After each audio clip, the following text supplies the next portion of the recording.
the very idea of American rule of law and democracy is that nobody is above the law.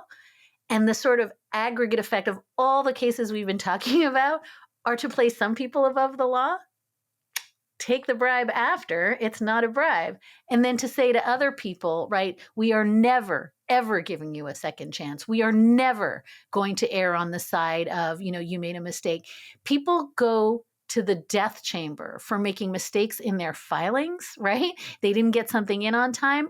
Sorry, you're executed. Sam Alito and Clarence Thomas fail year after year after year to file their disclosure forms correctly and say, oop, sorry, I got it wrong that year when I didn't disclose my wife's income, right?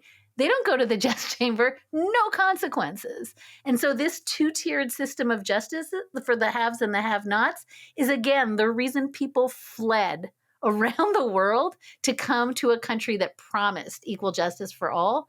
And that's the thing that's being eroded. Even if everything else we're saying feels like legal abstractions or jargon, that's the thing that was eroded this term.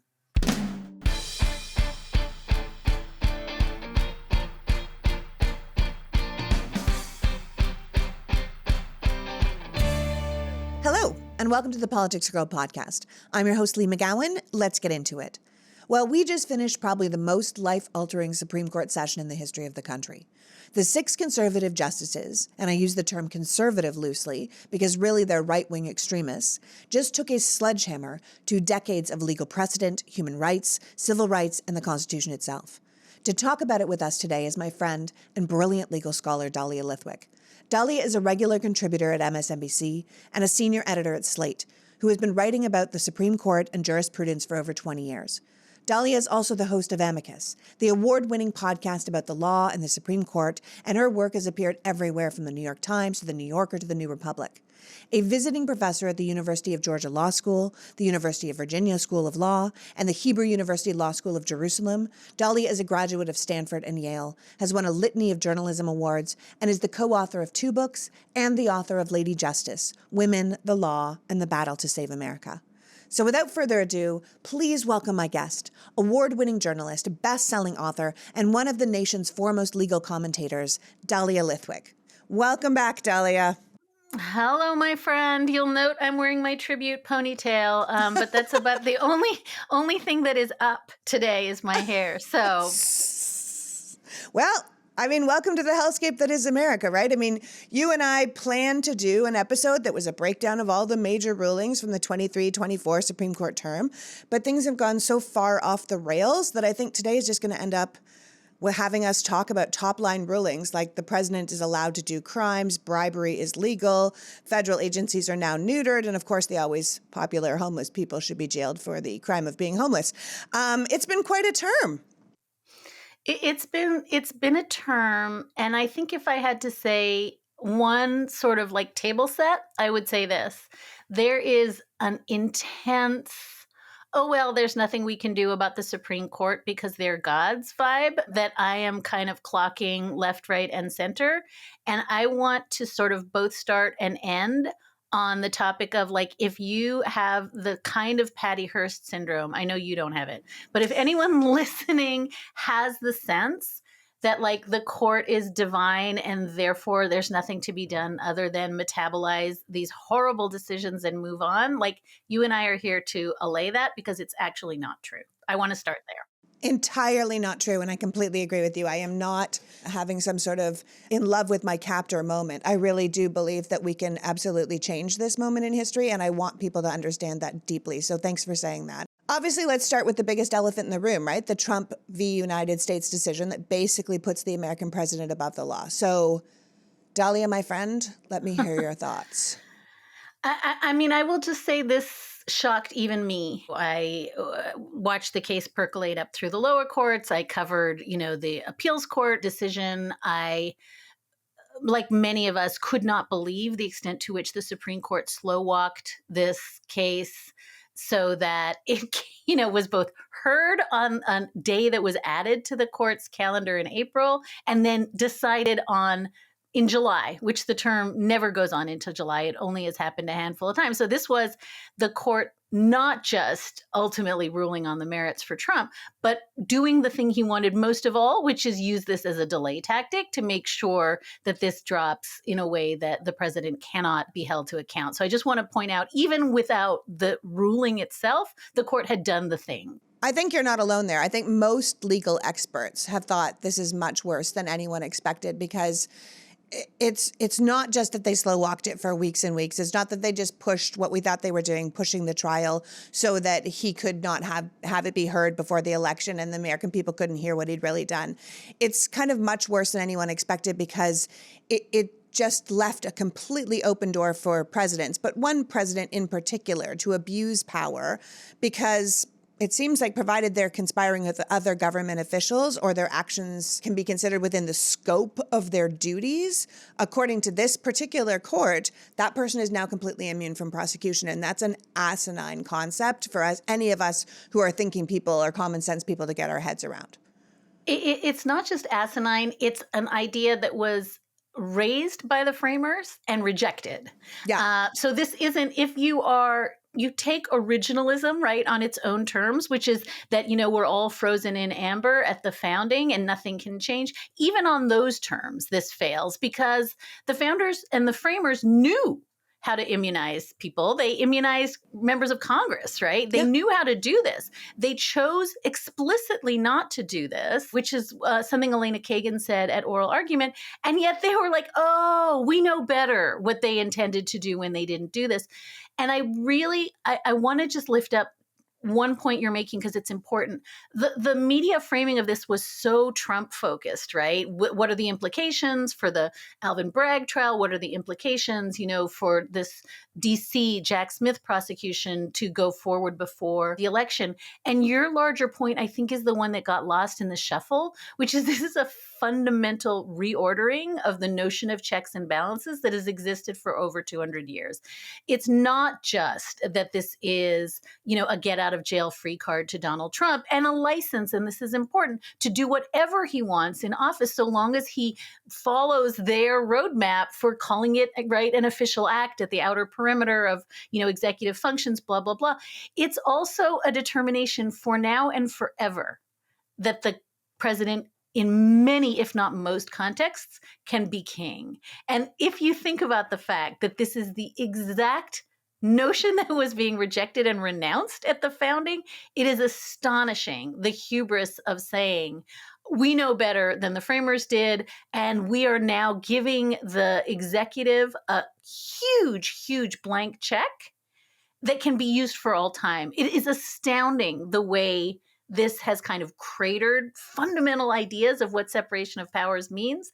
And I think you're right that we got a little kind of bogged down in the weeds of what it means for Donald Trump's prosecution before the election. Yeah, and I should tell people that Dahlia and I are having this conversation on July 4th, because apparently we do not know how to take a holiday.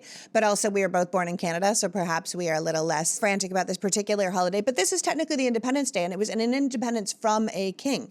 That was the point. They were saying no one is above the law. There is not one person that gets to dictate what the rest of us do.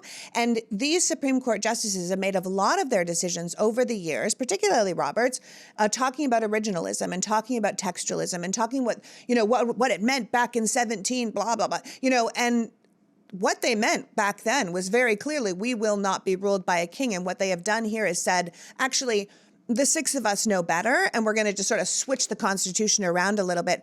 And the bottom line now is that the president is answerable to no one, except, I guess, themselves, the court themselves. So not only did they create an American king, but they made themselves kingmakers, but also couldn't, by their own ruling, the president just get rid of the court if he wanted to.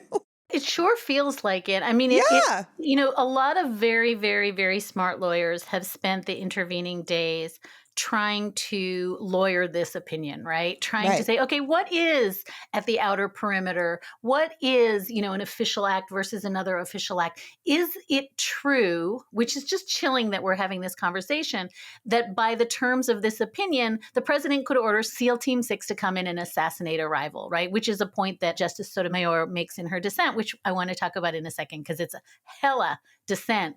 And they don't even answer that question. No, they don't even say what an official or Yeah. unofficial act even is. They don't even bother to say that, which you would think they would want to make it deeply comprehensible. If you're going to make this far-reaching ramifications and change the Constitution and change the state of America, you would think they'd be very specific about what the parameters were for that. In fact, legal experts have pointed out that this entire decision has been written in a really complicated way. It's really actually quite hard to understand, that you really do have to be a legal scholar to even be reading this. And yet it's this huge decision for America, but regular Americans could not even hope to understand what they wrote. I want to stop you only insofar as I think that learned helplessness, that Patty Hearst syndrome you talked about up top. Got it. I think that there's going to be a real impulse to say, I'm not a lawyer. I can't understand this decision, so maybe I shouldn't be worried. And what I want to say is, by design, this opinion is jello. Like, by design, this is vanilla pudding that cannot be nailed to a wall. And as a formal matter, right, the court sort of says, oh, we're going to kick it back to the lower courts to determine the line between official. Here's some like guideposts they can follow. But that kind of we're not in a position to do it. We're going to send it back to a lower court. But also, here's how a lower court is going to be wrong when it comes back to us again, is all designed to make us feel like if we're not lawyers, we have no skin in this game. And so I just want to, again, reorient us to do not let anyone tell you that if you're not a lawyer, you shouldn't have an opinion about this decision. Because this is the single most consequential decision. This is bigger than Bush v. Gore. It is the most consequential decision of our lifetimes. And you don't have to be a lawyer to be terrified. And the fact that the court made it so amorphous and ambiguous that the only thing we can say is this is a roadmap for Donald Trump in 2025 if he wants to make himself immune. This is who he has to talk to. These are the magic words he has to say. This is the parameters of which he can discuss with his own attorney general, right? Having a trial for Hillary Clinton. All that is in here. And so please do not kind of fall under the I'm not a lawyer, so this is too hard analysis, because whether you're a lawyer or not, this is both utterly ambiguous and utterly clear. Yeah, that's a really good way of putting it. Utterly ambiguous and utterly clear. Because, you look at someone like Alexei Navalny being put into prison in Russia and then dying in prison. This is the kind of stuff that would be completely under the scope of this new decision. The Supreme Court, to me, is clearly quite out and proud about who they are, which are key players in this kind of Christo-fascist takeover of the United States. And I think those of us who are paying attention feel a tiny bit shell-shocked, because it's not that we didn't see the writing on the wall. It's just that the writing on the wall is so incredibly loud and big and obvious. I guess there was a part of me that actually thought that they were just trying to delay the decision as long as possible to help him with the election. I don't think I actually ever imagined that they would give the president absolute immunity against our founding documents. And I don't even think, and tell me what you think about this, I don't even think it's necessarily pro-Trump.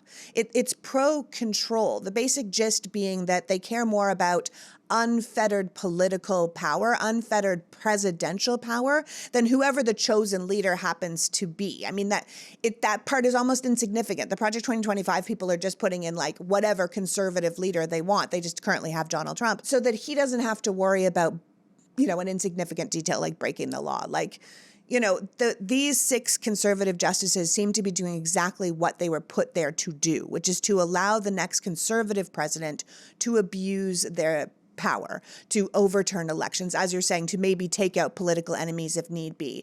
These 6 people and the people who installed them, and we should definitely be clear that those people were installed to do this, have come in on a long-term concentrated effort that power itself is worth more than the foundations on which this country was built and the wants and needs of the 300 million plus people that live in it.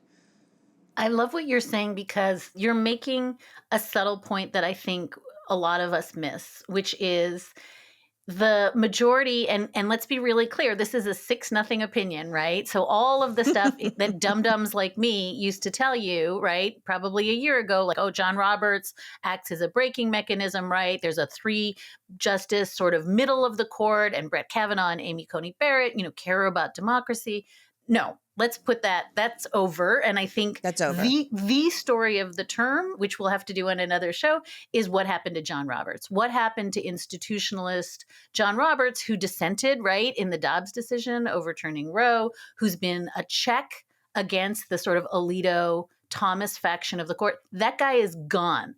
The court has been fully sort of magnified. And I think we have to be very clear for people who are like, oh, this court cares about itself as an institution. Like, no, that's behind us. And that's gone. The story of the term.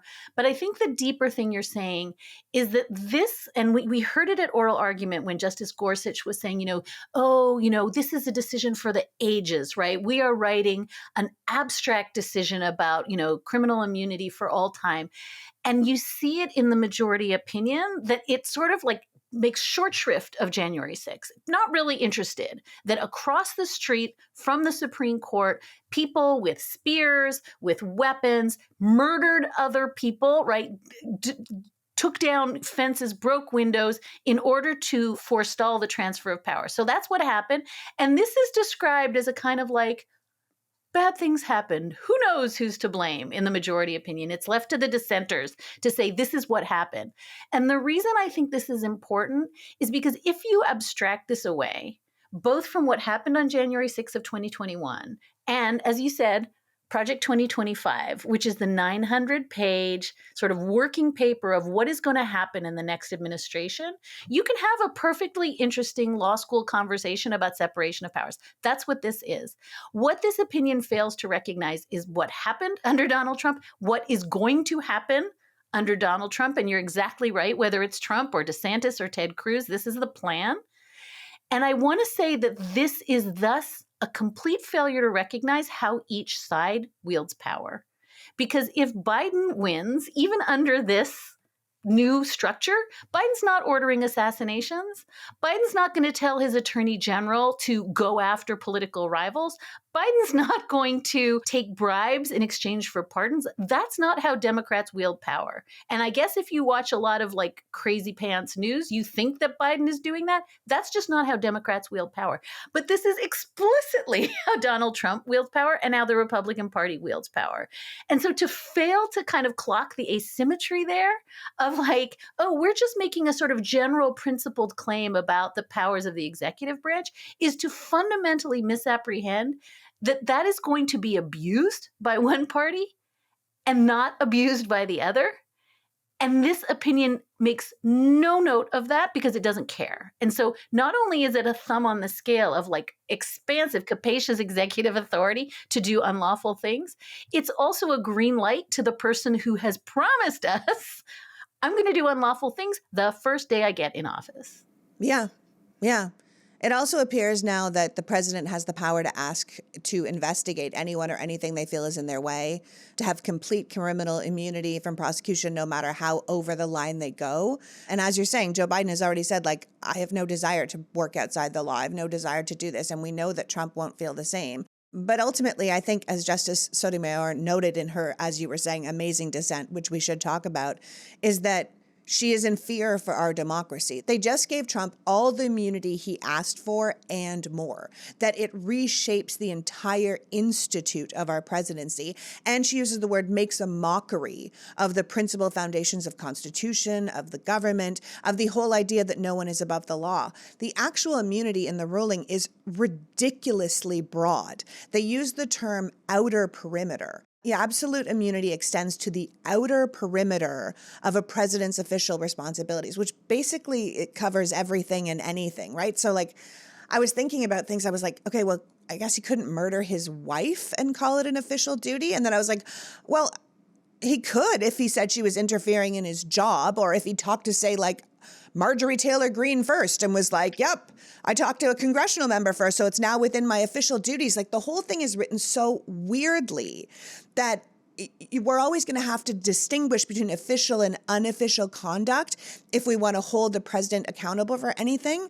But according to this ruling, the courts aren't even allowed to inquire as to the president's motives. So Trump wanting to overturn the election in 2020 couldn't be considered when talking about his actions, the actions that he took to try and overturn the election in 2020, right? So everything he did, trying to find votes, shaking down the Justice Department officials, the fake elector schemes, conspiring with sitting members of Congress, those are now all considered official duties. So no prosecutor is going to be able to consider his motive in those actions. And we all know that motive is essential if you're trying to make your case.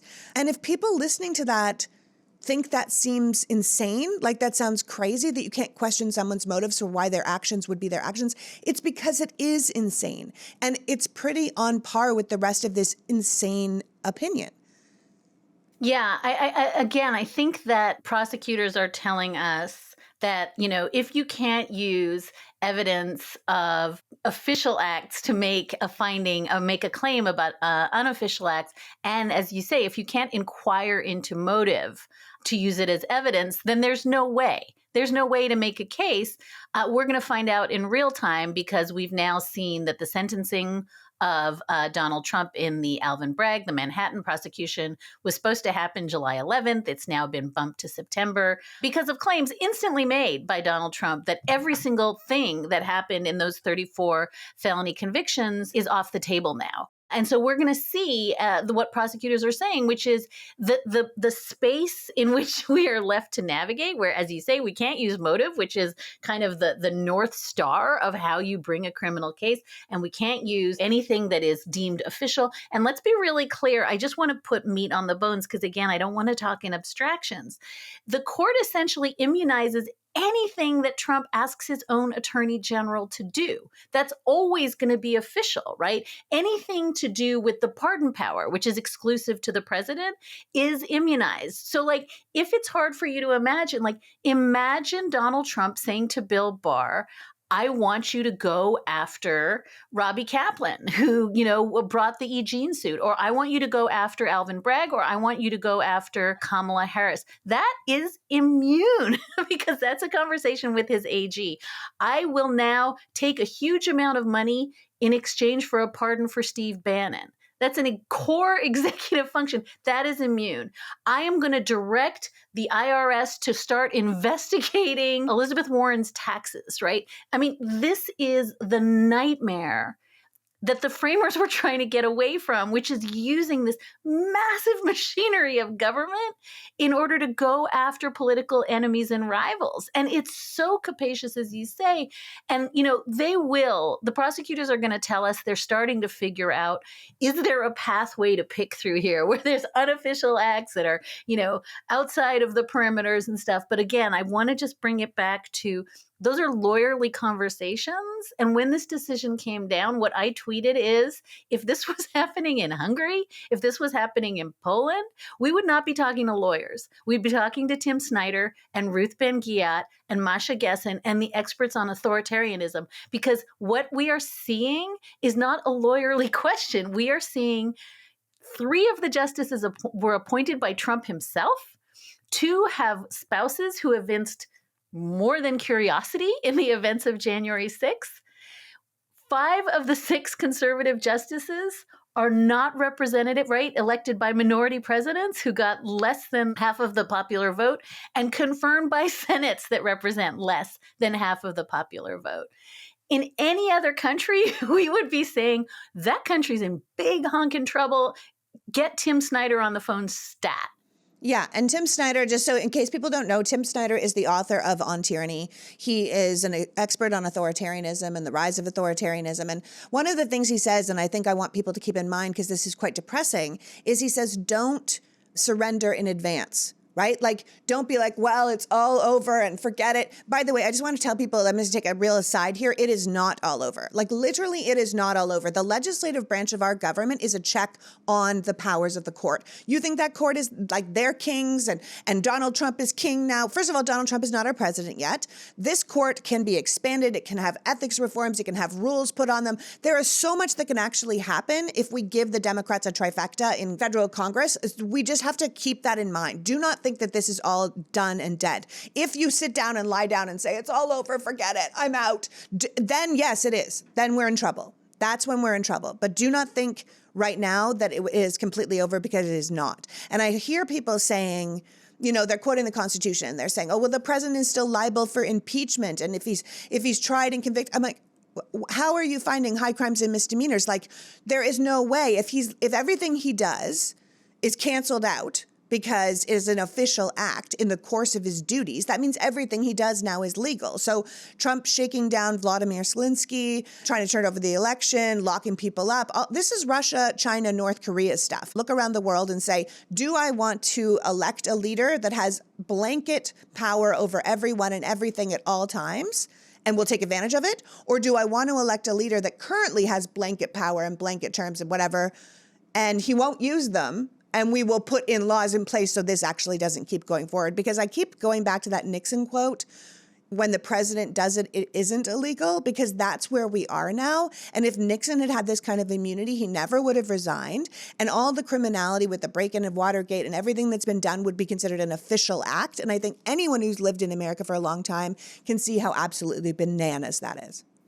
Yeah, John Dean has an amazing piece in The Atlantic. He worked for Nixon, and he has an amazing piece that I would recommend to folks making exactly this point. If Nixon had been given this degree of criminal immunity, every single thing that happened in Watergate, he would have been immune from.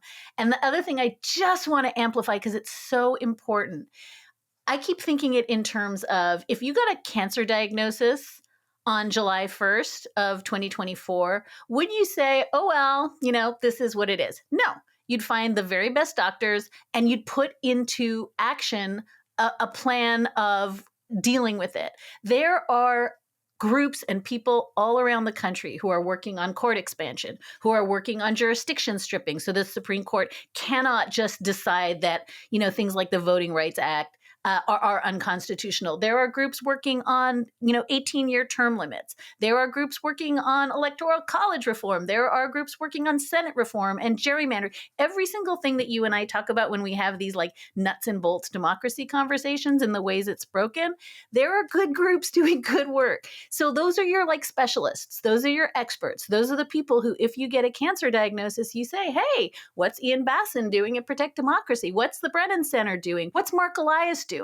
There are great, amazing groups who are actually thinking about these issues, and they're not sort of lying supine and saying, well, the court is God and we're just stuck. And so I just want to say, take all of that anger and instead of feeling paralyzed, like understand every single problem that you are hearing us talk about today has a solution. I totally agree it has a solution. Exactly what I want to talk about on July 4th. And I hope to put out a rant later today, because it's like, stop with this. I feel like, like you're in a boat and there's a whole bunch of holes and everyone's like, well, it's sinking. And you're like, so do something. Oh my God, like plug a hole, bail the boat, like do the thing, because all these things are possible. If on our War of Independence, if we had just given up because the British were winning, which they were for a really long time, we wouldn't even have the country that we're sitting here discussing today. So I think we need to be really serious that this is not a done deal, provided people don't give up at this moment in time.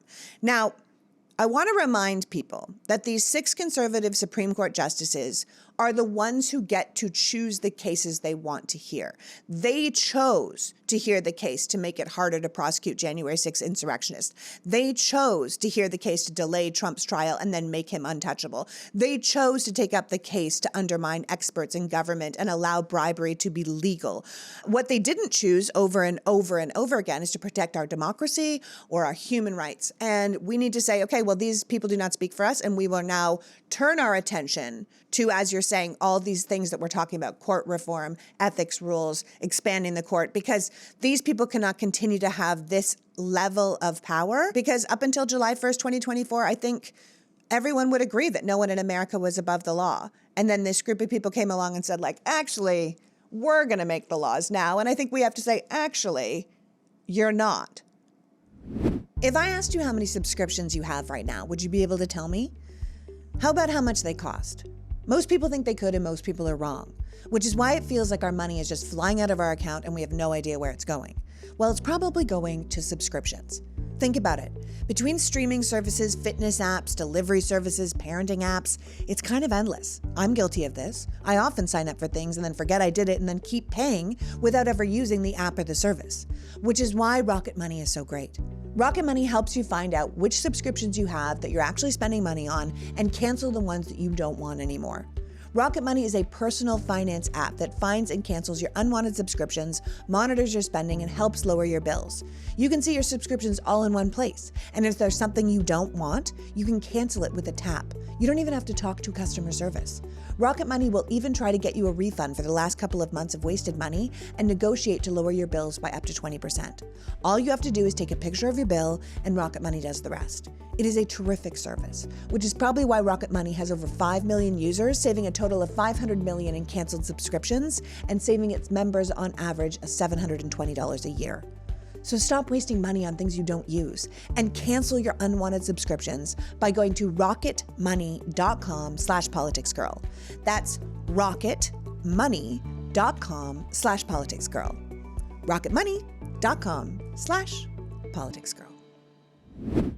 Well, you've heard me talk about Rhone before, but my son Lachlan just did 10 full days in the sweltering heat of DC and New York, and he was wearing only them. And not only was he not sweaty or wrinkled, he didn't need to wash them while he was there, and he said that everything, the pants, the dress shirts, the polos, were all totally breathable. Honestly, I'm buying him more. It is hard to dress teens in business casual. He's in shape, he doesn't want to feel constricted, and the entire look was perfect. Same for grown-up men, too.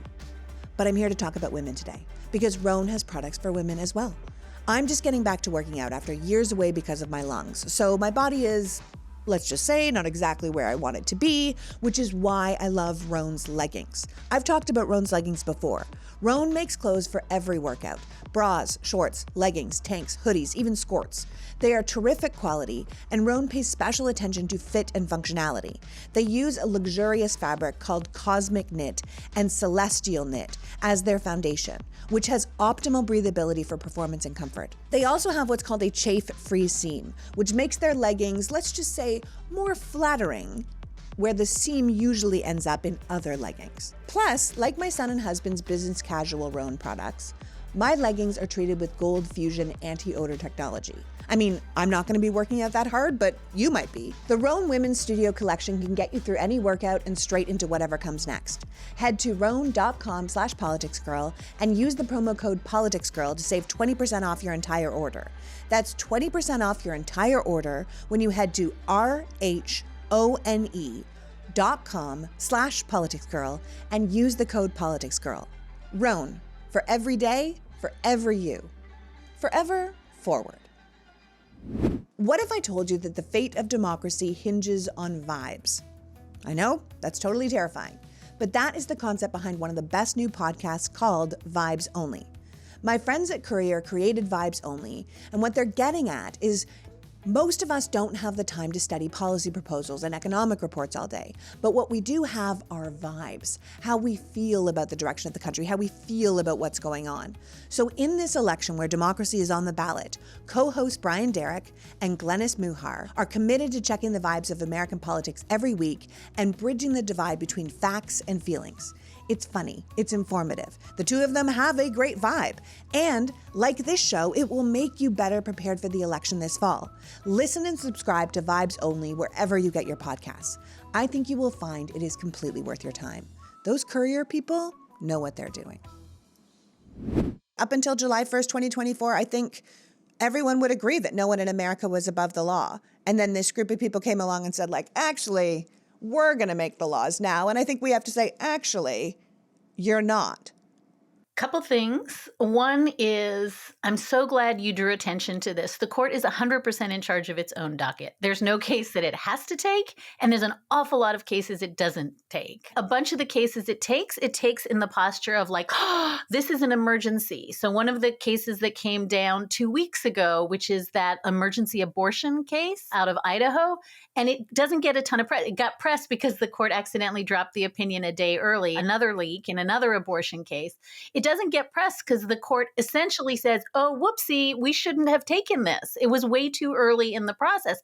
But they took it. They plucked it off their own emergency docket, scheduled it for arguments. They had arguments. People in Idaho were being airlifted from ERs in Idaho because physicians were afraid to perform just fundamental miscarriage care, right? Because the law basically was that the federal law says you do stabilizing care. And that means to protect not just the life of the mother, but her health, her reproductive organs, her mental health, all that. But Idaho passed a law that says, like, no, unless the mother is going to die, no abortions. So women were being helicoptered out of Idaho.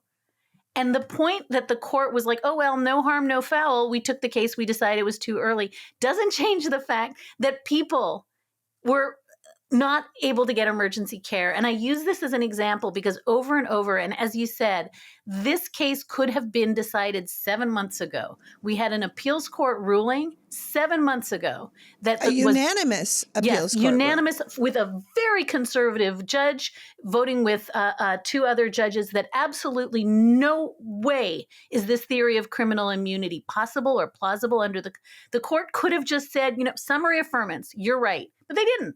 They slow walked it. And by the way, one other point, the Colorado case that would have taken Donald Trump off the ballot because of, Section 3 of the 14th Amendment that says if you insurrected, you are not eligible for the presidency. Court docketed that one lickety split, heard it quickly, handed down a decision, right, within weeks. So they know how to act quickly when they want to save Donald Trump and keep him on the ballot, but apparently incapable of acting quickly when, there's a question of like, will he be held to account for his crimes?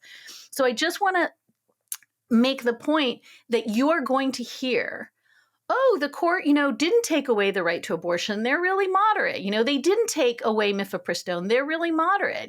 They didn't give the guy in Texas who had a domestic violence adjudication against him. And in the end of the day, the court was like, ooh, this one's awkward. We better not give him his gun back.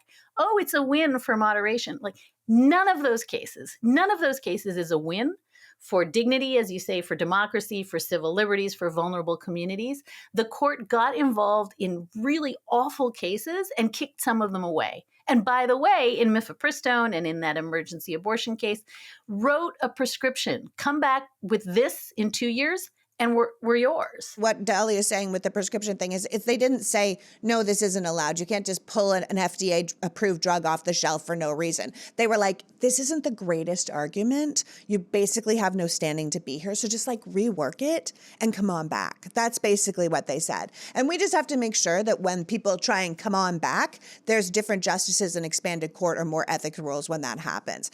Because, you look at someone like Chief Justice Roberts, as you said, we could have an entire podcast on what happened to this guy.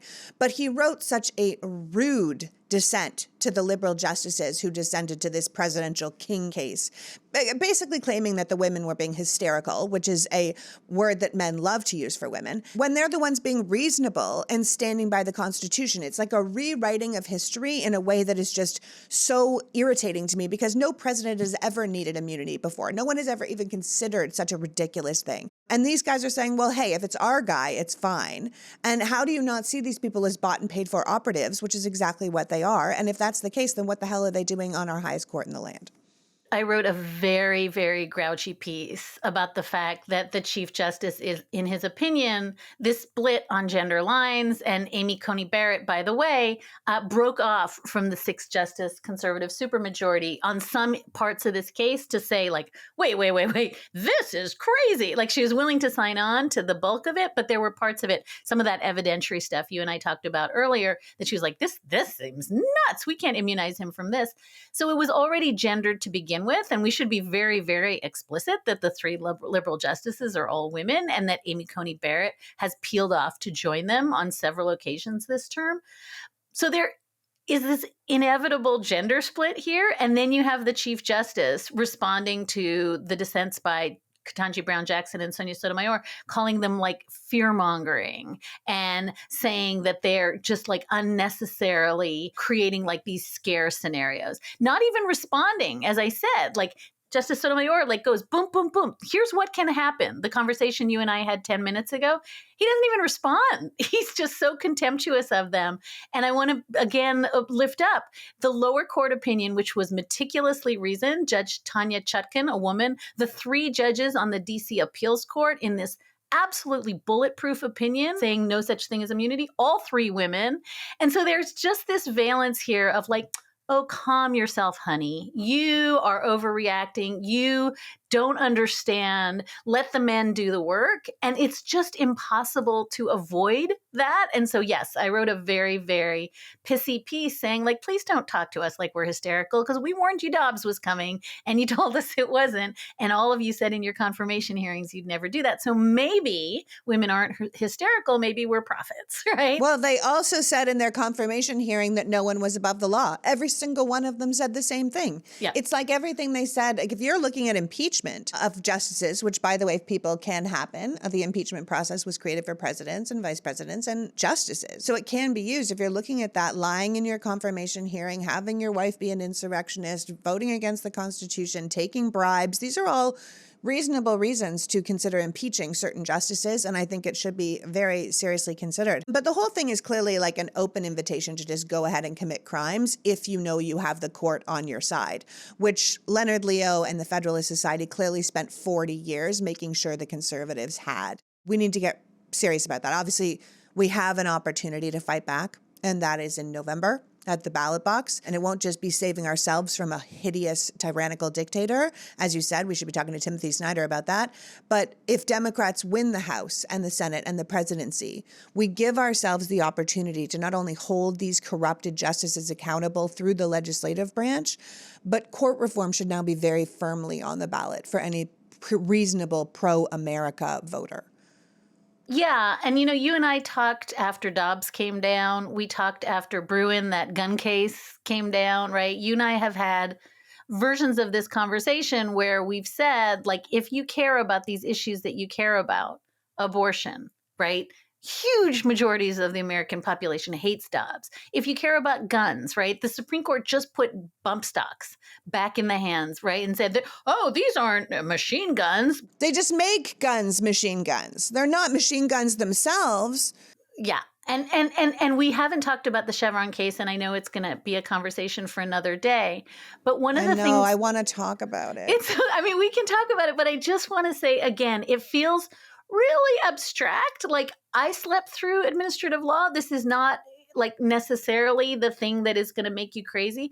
But the Supreme Court just told the EPA how to regulate emissions. The Supreme Court told the SEC how to bring actions against fraudsters. The Supreme Court, like in case after case after case this year, is telling federal agencies, you don't know what you're doing. All of your scientists that know things, all of your people who understand disease and how to have clean water and how to have clean air and how to land airplanes correctly, they don't know anything. We know better. And I'm going to tell people, because we can't just tell them if they don't know the Chevron ruling. Look, here's the thing. These justices did not just come up with this one horrible president is king ruling. They did a lot of terrible things this term, including the evisceration of the power of federal agencies, which is what Dahlia is talking about. The Chevron deference is something that we have had for at least 40 years. And what they have done is overturned it. So what she's talking about is like when a law is written by Congress and is ambiguous, and often they are written to be ambiguous so that they can evolve and they don't have to constantly be rewritten, the courts should defer to the experts. These are experts that need to speak to this, not the courts, not the legislators themselves. And overturning the Chevron deference, which is what this court just did, basically means that judges with no specific expertise, or the legislators who also don't know these industries inside and out, are now going to be making these decisions. So not the people who have spent their entire lives studying these highly complex issues and understand what's best for the people, what's best for the animals, what's best for the planet, what's best for the air. So until this decision came down, the Chevron deference allowed Congress to write laws that were purposely vague, because when they were enacted, it had the flexibility to go through these federal agencies that really had the expertise. But now Congress, as you said, can be dictating the specs of a jet engine, and they don't know what they're talking about. And we're not going to talk to the people who are running the Federal Aviation Administration. We're not going to talk to them. We're going to talk to some rando judge in the Fifth Circuit or some rando legislator who doesn't know anything about it. And that's so deeply unsafe for the American people to not defer to the experts in cases like this. And it really comes down to the conservatives not being unhappy since the New Deal, being unhappy that anything was regulated. You know, who cares if our workers get hurt because we cut costs and safety measures? We had federal agencies to monitor this. And they're basically saying, strip those federal agencies of their power and we will be able to move forward for profit, which is what the people who bought this court really wanted. Is that a fair assessment of what you're talking about? It's more than fair. And I would add one tiny layer to the cake, which is because I can't believe we've been talking for this long and we haven't talked about the corruption, right? We haven't talked about the justices flying on airplanes and going on super yachts. And Clarence Thomas has this like RV that apparently was paid for by a friend. And his mom's house is paid for by Harlan Crow. And none of them disclose it, right? Because why would you disclose it? And then they get caught and they disclose like some of it, but not all of it. And Justice Alito tells us, oh, it's okay for me to take a private flight to a salmon fishing junket with people who have business before the courts, because otherwise the seat would have been empty. Yeah, it's okay for me to drink this glacier martini with the people whose court case I'm going to decide on later. That's a totally normal behavior.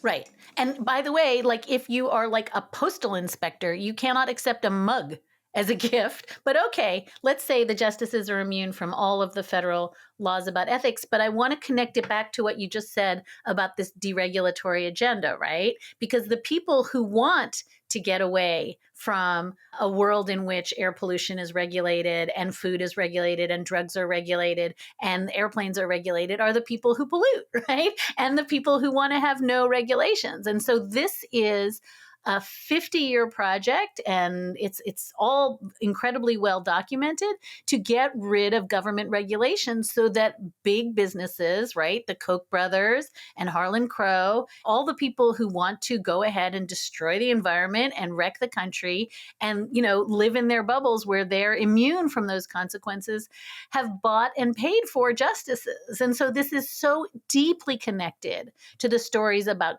Supreme Court corruption, failure to recuse in cases where they have interests, right? All of the reasons that the Supreme Court's public approval has plummeted to record lows in the last 2 years, it seems like it has less to do with what's happening on the docket and more to do with their private conduct. And I want to be clear, it's not all 9 justices. It's very specific justices.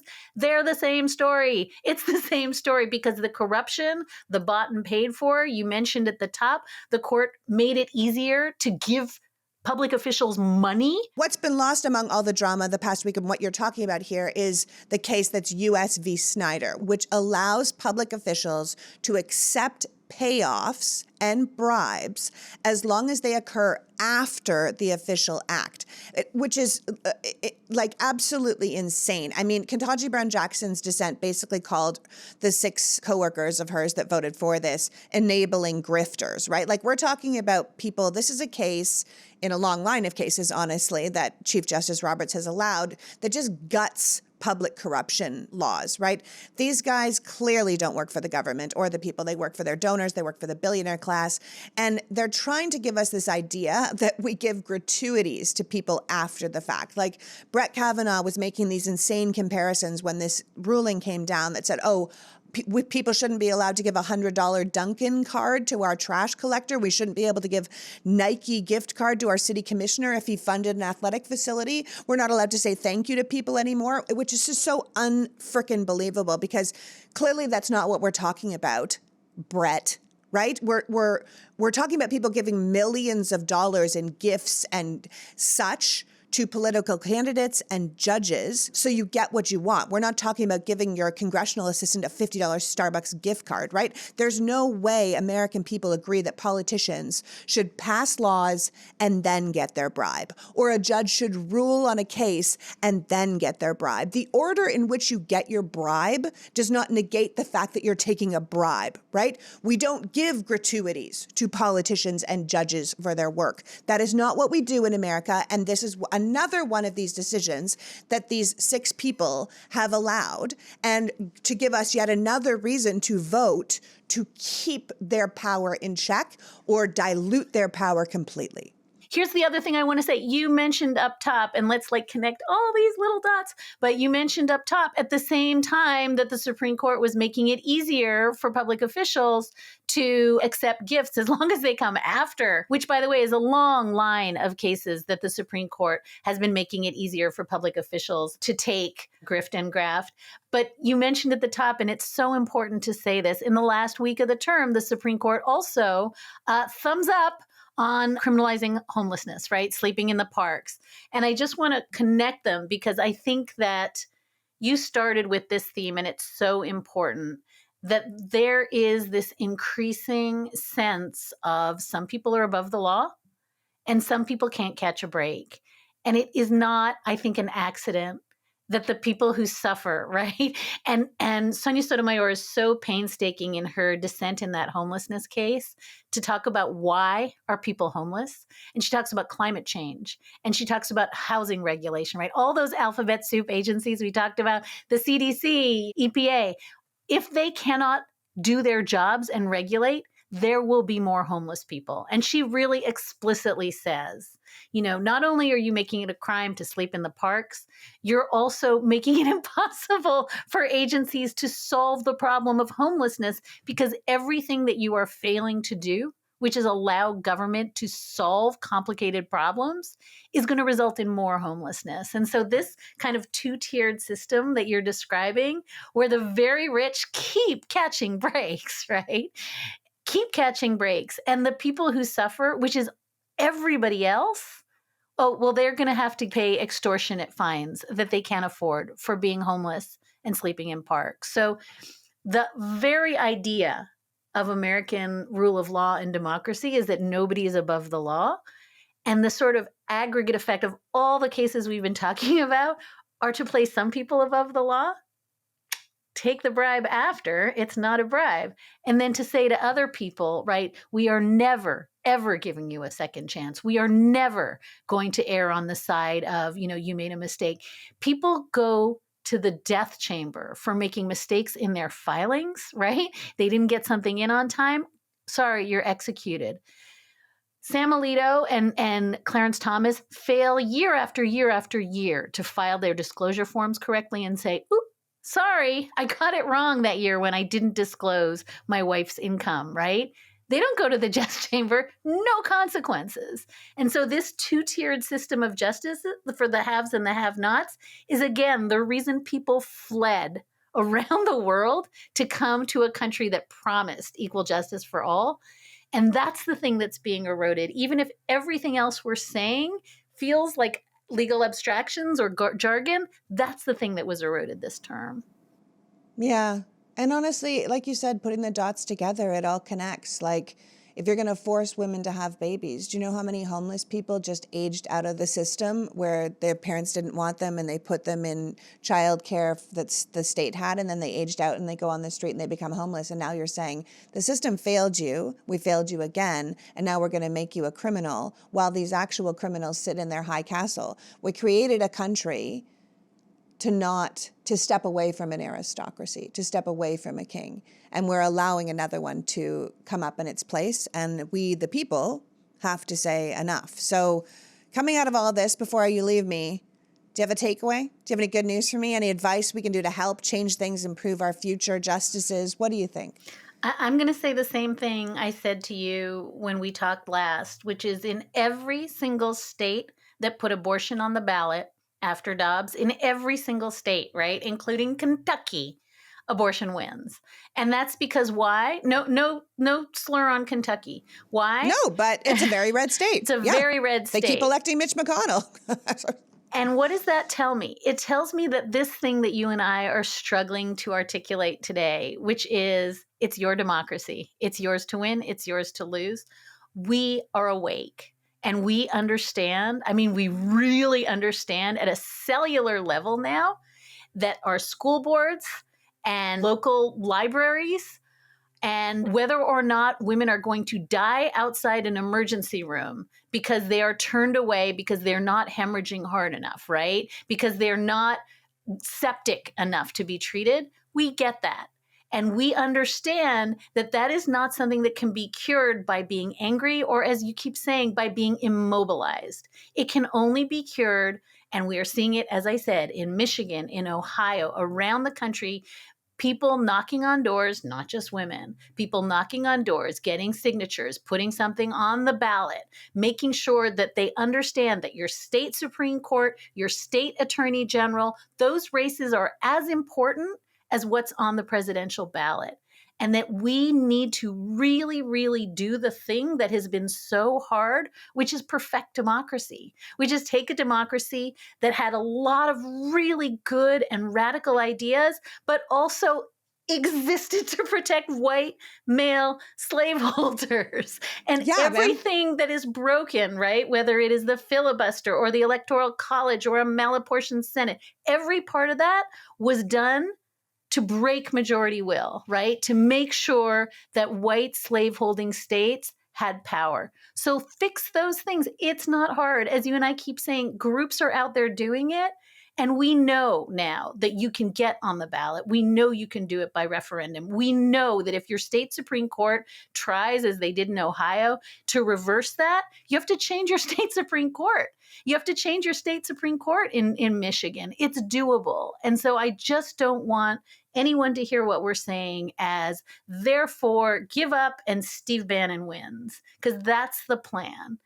Everything is fixable. Everything is fixable, but it's going to be the boring, eye-glazing work that de Tocqueville talked about, of talking to your neighbors and knocking on doors from now until forever. From now until forever. Steve Bannon said he wanted to burn it all down. And I think we just have to make sure that enough of us are out there to not allow that to happen. This is our country too. And the immobilization, I think, is the thing that gets people. I love you. Thank you for coming. Thank you for being so smart. Thank you for blurbing my book with a shameless plug is coming out September 17th. And we talk about all these things because it's called A Return to Common Sense. And as always, read Dahlia's book, which is amazing right now. And we need a little visit from Lady Justice after all of this shenanigans. But I just really look forward to seeing you soon. And we'll talk about more things. But I want people to leave with the hope that this can all be changed if we put in the work. At the end of the day, you said it's democracy in action, and I think heavy on the action, right? It's ours to win.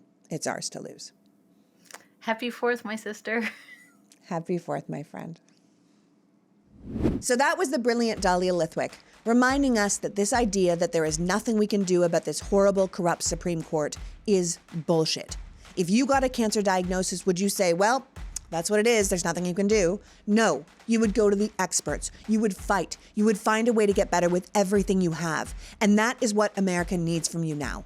The people who created this monstrous court are saying some people are just worth more than others. Some people are above the law and others will never catch a break. And we, the members of a still working democracy, have to say no. No, that is not what we believe. You don't get to create a new aristocracy and burn 250 years of self-rule down on our watch. It is our country, and we win or we lose on action. And action is what we need now. So brush yourself off, talk to your neighbors, register people to vote, and get us a federal government who will hold these kingmakers in check. I want to thank Dahlia for joining us today, and you for caring enough about democracy to be here. Now get out of your funk and get to work. Until next week, PG out. The Politics Girl podcast is written and performed by me, Lee McGowan, in partnership with the Midas Media Network, and produced and edited by Happy Warrior Entertainment. All rights reserved.